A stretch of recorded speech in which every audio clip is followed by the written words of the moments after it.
Ipaltzaindiko errutbi kanpaleku bat martxan da. Aka errutbi kanpalekua. Ipar eta hegoaldeko jokalariak biltzen dituen akademia bat.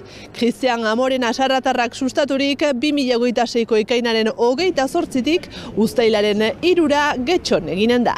Arratsaldeon ikusentzuleo aipaturiko gaiaz gain aurtiko zaharretxeko azken berriak jasoko ditugu eta horretaz gain aberri egunaren edizio berri bat aurkeztuko digu Asier Arbelaitz lankideak. Ongi etorri iparraldearen orenera.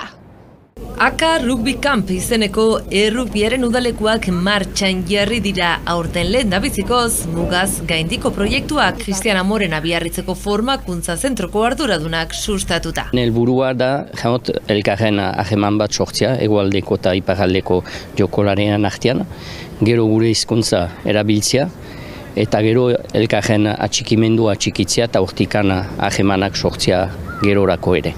Ipar eta hegoaldeko jokalariak biltzen dituen udalekoa goi mailako errugbi entrenamenduekin. Piskat teknikoki eta errendimenduen jokolarien errendimendua piskat igotzeko olako zer antolatzea. Klubetan ez daukagu nahiko denbora urtean zehar, errendimendu eta teknikak eta ondo lantzeko. 2026ko ekainaren 28tik uztailaren 3 eginen dira udalekoak. Getxo Fadura rugbi zelaian eta ondoan dagoen aterpetxe batean egonaldia igandetik ostiralera.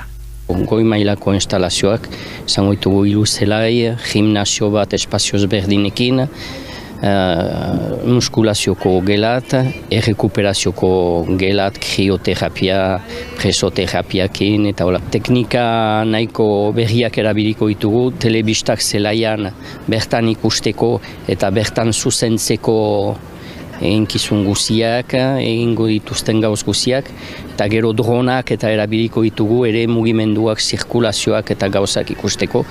Benetan nahi duguna da, ondo zentratu gazten garapenean eta teknikoki askotan jokatzen dakite, baina teknikoki ez dugu nahiko denbora pasatzen gauzak ondo lantzeko.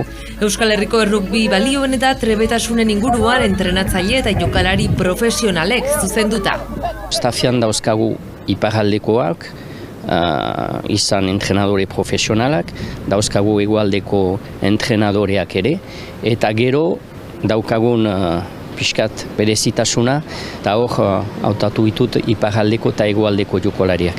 Dauzkagu top 14ko jokolariak, John Zabala, Pauen Aidena, Pro D2koa dauzkagu Ekaini Matz, Kerman, Ibani Riardurruti itxasukoa, Julen Etxebeste Sarakoa bainan doni banen aitzen dena. Hoiek kontatzeko hien esperientzia gaztei, baina baita elkarrekin konpartitzeko zelaia eta elkarrekin aberasteko eta gauzak zuzentzeko eta onditzeko.